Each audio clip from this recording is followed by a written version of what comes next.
Ladies and gentlemen, welcome into SEC Nightly, the nightly show dedicated to the top news and notes from the nation's top conference. As always, I'm your humble host, Austin. Hey, man, news is a little slow on the Southeast or in the Southeast, and that's okay. We still got to bring you guys a nightly show, hence the name, right? SEC Nightly, Monday through Friday, starting at 9 p.m., 9:30, whenever we feel like it. Lord, we are having a bunch of people hop in right now. Appreciate you guys for being here, man. We got a decent show tonight. I'm not going to tell you it's the greatest show planning in the world. In fact, it'll be mostly Georgia specific, and we'll be quick because I got to tell you guys, man.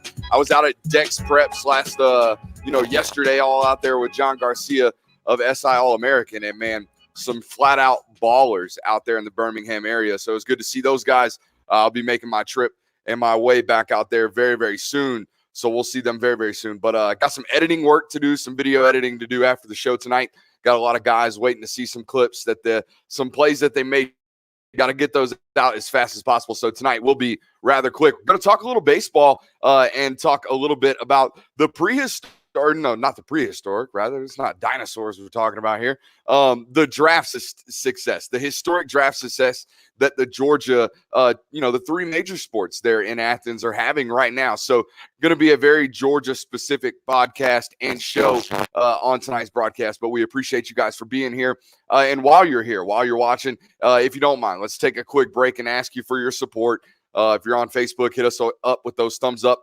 If you're on, podcast platforms, give us whatever rating, reviews, all that good stuff. YouTube guys, however you do it, we appreciate you for showing the support. I'll stop begging because, that's the easy way to do it. Just get it out of the way real quick. But let's talk about some of this baseball success that the SEC is having. Just real quick, man. 1, 2, 3, 4, 5, 6, 7, 8, 9 of the top 25 programs in the country right now. From the SEC, we'll start off Florida. They're at number 2. Vandy had a little bit of a tough opening weekend. Travel out there to Arizona and play some really good ball clubs, right? You play Michigan, losing a tight one 4-3 there. Get a win over UConn, a rather, good baseball team from up there up north. Not a lot of them, but they're sprinkled out throughout the north up there. Some good programs. And Cal Poly, obviously, you're going to see some arms out there from the West Coast as well. They lose in a 9-8 battle there.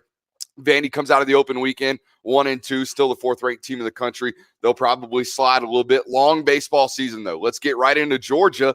3-0 this weekend. Some tight ball games there with Richmond. Richmond battling them tough. Some good arms there from Richmond. Not quite the arms that we're going to talk about from Georgia. The arms did, in fact, look dominant despite Emerson Hancock struggling a little bit on Friday night. We'll talk a little bit about that coming up later. Bullpen came through, looked really, really strong. And the arms. We're going to talk about them, but man, 4 to 5 guys on that Georgia roster that are 93 and above. I was talking to some scouts, Cole Colazzo from Baseball America. Cole Wilcox was sitting 95 to 97 for 5 innings on Saturday. So some real flamethrowers there on that Georgia roster and Georgia staff. The bats, they'll come around. Got some good bats on that roster as well. Some good contact hitters, right? Not a lot of power. It's sprinkled out throughout that lineup. Everyone can go deep, but I don't know if there's a 20 to 25 home run hitter on that roster this year. But, they might all hit for relatively good averages, and they can all hit throughout the roster. It's all spread out. On to Arkansas, 3-0, a perennial powerhouse in the SEC. Out there in the SEC West, Arkansas always loaded with arms there and sprinkled with some bats as well. Auburn doing some good things out there. Mississippi State, one of the biggest, I would say more of a financial commitment to baseball than any of these other SEC programs in comparison. Per profit margin, they spend majority, a higher percentage. It's still majority of the money's there spent on football because it is indeed an SEC school. Football is very, very important no matter who you are. I would even venture to say Kentucky probably spends just as much money on their football program as their basketball program. It's just the numbers of it. But, Mississippi State per capita and per portion, I would say they spend more of a financial investment in the baseball than any other SEC program, and it shows. That stadium out there is miraculous. If you haven't seen it out there in Starkville, maybe take the trip out whenever you can, or if you're riding through the area. Rather incredible. Makes Foley Field, look a little different. Let's just put it that way.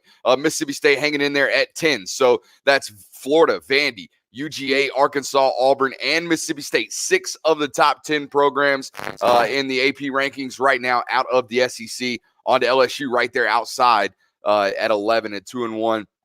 LSU always a good baseball program as well. Some very fun environments out there in that baseball stadium as well. Ole Miss, what a weekend for Ole Miss in baseball this week. They take 2 out of 3 over a top 5 Louisville program, depending on what ranking system you like to follow on.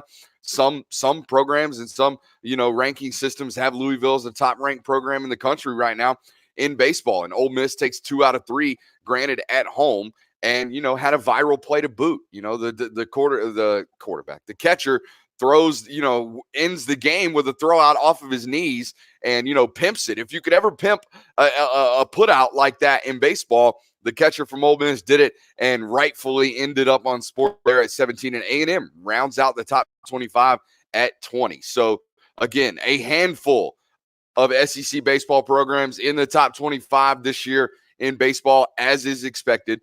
The SEC not only notorious for dominating the football ranks, but more so dominating the baseball ranks. Even, just based off percentage, look at this: 2, 4, 5, 7, 8, 10, 11, 17, and 20 of the respective ranks in the, the AP polls.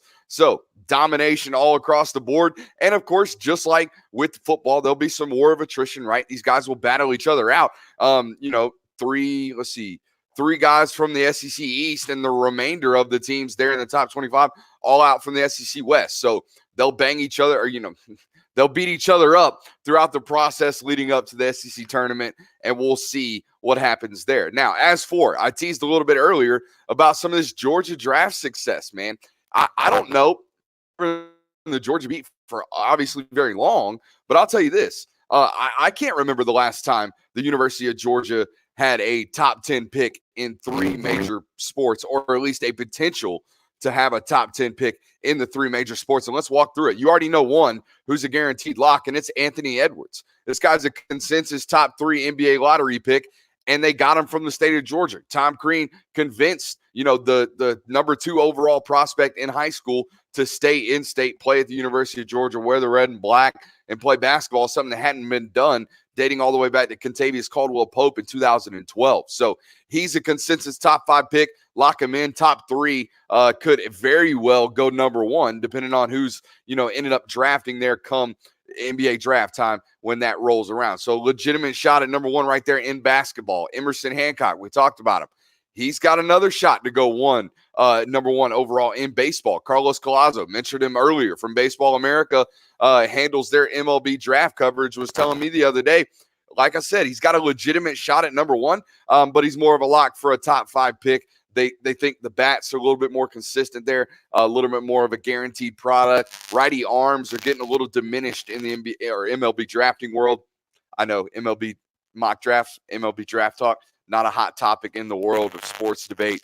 So we'll move on from that. Just know Emerson Hancock, pretty much a lock to go top 5 in this year's MLB draft. And then a guy, we haven't really talked about tonight and haven't really talked about on this show very much at all. And that's Andrew Thomas, the left tackle from the University of Georgia. Got a very legitimate shot of going top 10 in April's NFL draft. Okay. It was a consensus top pick leading up to the SEC championship game, his last start at Georgia.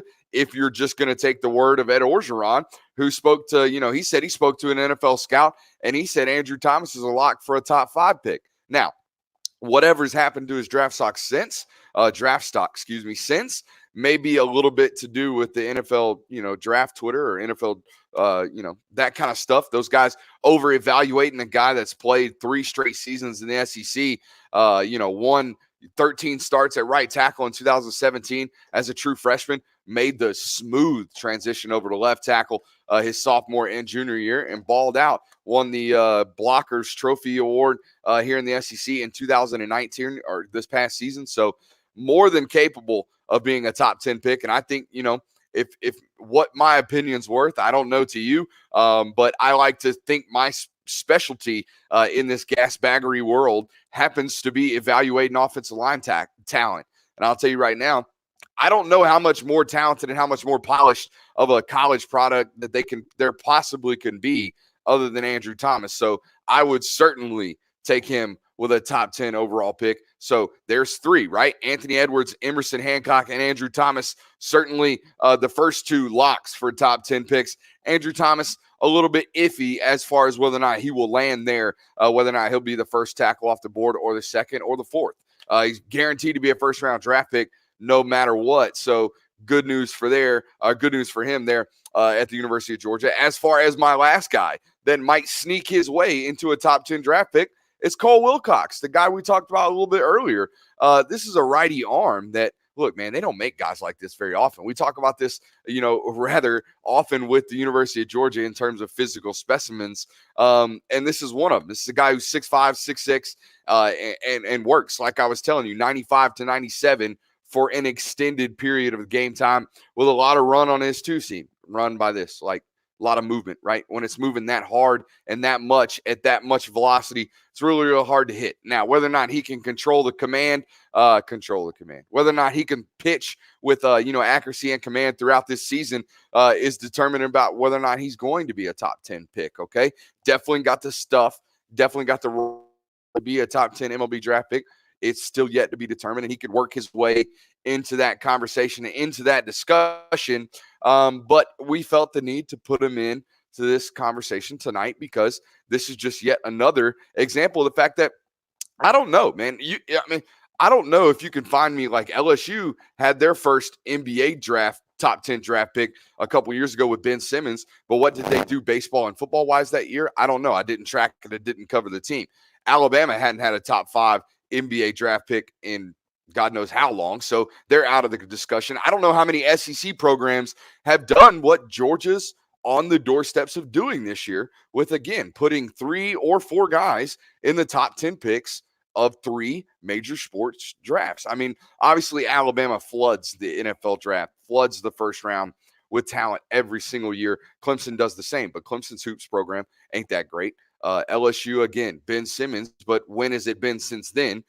We don't know. I mean, what I'm telling you is Georgia's on the doorsteps of doing it. From my knowledge, not very many people have done it since. All right, so that pretty much covers our talk there on the Georgia front. Let's talk about a little Zach Evans, right? I teased a little bit earlier that A, it's going to be a quick show tonight because I got a lot of work to do after the show. But B, teased a little Zach Evans love triangle appearing. And I know everyone, the hot topic, and as the viewership numbers start to skyrocket, people heard Zach Evans and came a running. It's been one of the more intriguing recruiting sagas that I've ever covered, I've ever really seen. And it's still dragging on, right? Still, continuing past creeping up on, 2 or 3 weeks after National Signing Day at this point. And it seems to be an SEC love triangle forming right here with Zach Evans. First of all, Ole Miss, very hot and heavy in the pursuit of the former number 1 overall running back, definitely the most talented running back in the 2020 class. Florida, certainly in the mix now, and Tennessee, right? 2 SEC schools, or 3 SEC schools, 2 of them in the SEC East after, being let out of his letter of intent at the University of Georgia. So let's go through them real quickly before we wrap up tonight's show. Ole Miss, right? Lane Kiffin is probably chomping at the bit to hear his school's name talked about constantly on national television shows and national radio topics. I mean, could you just imagine Lane Kiffin sitting out there in Oxford and listening to Paul Feinbaum talk about Zach Evans going out there after all the saga and all that kind of stuff? It's going to be 2 or 3 days of national news talking about wherever this kid ends up, wherever this kid lands, and no school and no program and no coach for that matter is more suited for that kind of national spotlight, in my opinion, and someone who's probably going to welcome it rather than deter it or detract it than Lane Kiffin and that roster and coaching staff out there at Ole Miss and in Oxford. So certainly one of my, more compelling places that he could possibly land right there at Ole Miss. I would rather see it happen. To be honest with you, I think it's a perfect combination of someone who simply just doesn't care, just doesn't give a dang what the national, mindset or national thought process is of his program. Whether or not they're winning is all he cares about out there at Ole Miss. And, that's just what I would think about Lane Kiffin right there out there with the Rebels. Now, on to Florida. I know Mullen brought in the transfer from Miami, Lorenzo Lingard. Lingard, I believe is how it's pronounced, right there. So former 5-star, one of 3 on his roster. 2 of them are former transfers. The other, Gervon Dexter, and obviously the other transfer, Brenton Cox from the University of Georgia. So Florida finding their way into the 5-star market via the transfer portal, and right there with Lorenzo Lingard. But he struck out on every other high school recruit, right, at the running back position. Struck out on Jahmyr Gibbs, big time. Struck out on Ashad Clayton. Couldn't flip him from Colorado. So Florida definitely struck out at the running back market this year, and could more than likely welcome a player like Zach Evans onto their roster. I would certainly assume that Dan Mullen would be more than happy to welcome a 5-star such as Evans onto his roster. And then there's Tennessee, right? I mean, Jeremy Pruitt will take any and all talented newcomers. We know that. If the 450 annual scholarships that he provides, or at least offers that he gives out, doesn't prove as much, then I don't know what else really will about the University of Tennessee and the thought process that Jeremy Pruitt has to recruiting and to going out after top talents. We call it the buckshot mentality, right? Any of you hunters know there's lead shot and there's buckshot, right? The shotguns that shoot a narrow scope, and then there's buckshot. Or to be honest with you, I just know the difference between buckshot and the other one. Buckshot sends it everywhere. That's the type of recruiting strategy that Tennessee has right now. Send out 450 pellets, and we might hit 25 good ones. If we don't, we'll scavenge and round about the rest of the 23 guys that we got that we actually hit and clipped. So that's kind of the recruitment process. And I think all 3 of these schools, I'm not going to say are desperate for the talents of Zach Evans, but here's the deal. At one point, it was a race between A&M, LSU, Georgia, and Alabama. And suddenly it's now a triangle between Ole Miss and Florida and Tennessee. Not really the national powerhouses that it once was. Take A&M out of the discussion, but at one point, for Zach Evans, 100% revolved around Georgia and Bama and LSU, 3 of the top running back, schools that there are here in the SEC. And now again, it's settled back to Ole Miss, Florida, and Tennessee, and whoever else knows in terms of where this kid might end up landing, or whether he's going JUCO or whatever it's going to be. We don't know. We don't even know where he's at right now. He's on IG Live 2 or 3 times a day. I can tell you that from being a reporter. He's on there all the time. He's working out quite heavily all the time. We see that on his Instagram lives and all that good stuff. So he's working. He's not in school. He's already graduated. Where he's going, we don't know. When he's going to enroll, we don't know. When he's going to make an announcement, we don't know. All we know is that he's not in Houston. He's not around his other crew or his other group of people for whatever reasons. We don't know. He's out wherever he's at. Said on his Instagram Live, and this isn't me breaking news, but said on his Instagram Live the other day that he can't give out his location. I don't know what that means. I know he's a big NBA YoungBoy fan, who I'm here to tell you people, NBA YoungBoy, I don't know what the kids are listening to these days, but it ain't that. It better not be that. That stuff is, woo.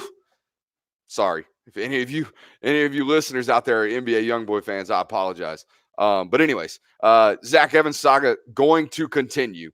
And again, it's probably going to settle down, or at this point, it looks like it's going to settle down between Ole Miss, Florida, and Tennessee. But that is going to be our show for tonight. I promised you a quick one, even though, people are viewing it in a little bit late here. Those of you that are on the broadcast now, if you missed any portion of tonight's broadcast, we do have a podcast available. The full video clips are obviously available on SI's Bulldog Mavens Facebook out, my YouTube channel as well. If you want to watch the full broadcast, or if you want to check it out in audio format over there on wherever you get your podcast, whether that be iTunes, Spotify, Spreaker, whatever the nonsense is, however you find your podcast, you can find us. While you're still here watching the broadcast, if you will, give us some support, give us some thumbs up, all that good stuff while you're here watching it. Leave some comments, all that nonsense. We appreciate you guys for tuning in, man. What am I going to do here after this? I'm going to continue breaking down Dex Prep's highlights from Sunday's camp out there. Some really good football players out there in the Birmingham area and the Alabama area, for that matter, is the whole state. Some really good football players Got some really good footage. Excited to show you guys that over there on my Twitter page. And that's pretty much it, man. Saw Terrence Edwards tonight. Went out there and watched the TE Wide Receiver Academy, as he calls it. Some really good football players out there. And saw, I'm going to tell you what, a 2024, I'm not going to give his name out yet because he's only an 8th grader. He's going into his freshman year of high school. This left-hander, I'm telling you right now, I don't know where he's going to end up playing his high school ball. Probably going to be in the metro Atlanta area. This dude is a flat-out baller. I have a 6'2", 185 pounds, left-handed, got one of the quickest releases I've ever seen at that age from a lefty. Absolutely flat bonkers. Terrence Edwards, if you got a wide receiver, a young wide receiver that needs some work, hit up that man. He is very, very gifted at what he does. So that will be our show for tonight. We appreciate you guys for tuning in. We will send you out the way we brought you in, and that's with the outro music that there is in the history of the podcasting world. And it doesn't even have a name. That's how good it is. But we're going to send you out right here with it. We appreciate you guys for tuning in. Yeah, man. We're here, SEC Nightly, Monday through Friday, starting at 9 o'clock typically. Tonight it was 9:30, a little bit later than normal, obviously, because I was over there at Terrence Edwards' wide receiver workouts. JG, I agree with you. I'm here with it. I done talked about it. I hope he lands at Ole Miss. We're sending you out with a listener comment. We appreciate you, brother. We will see you next time. Ron, I hope he goes to Ole Miss. Bump A&M. Hope he goes to Ole Miss. Trying to see it. Instagram on Ole Miss. I think he's going to Ole Miss. We're still talking Zach Evans. All right, guys. We'll see y'all next time.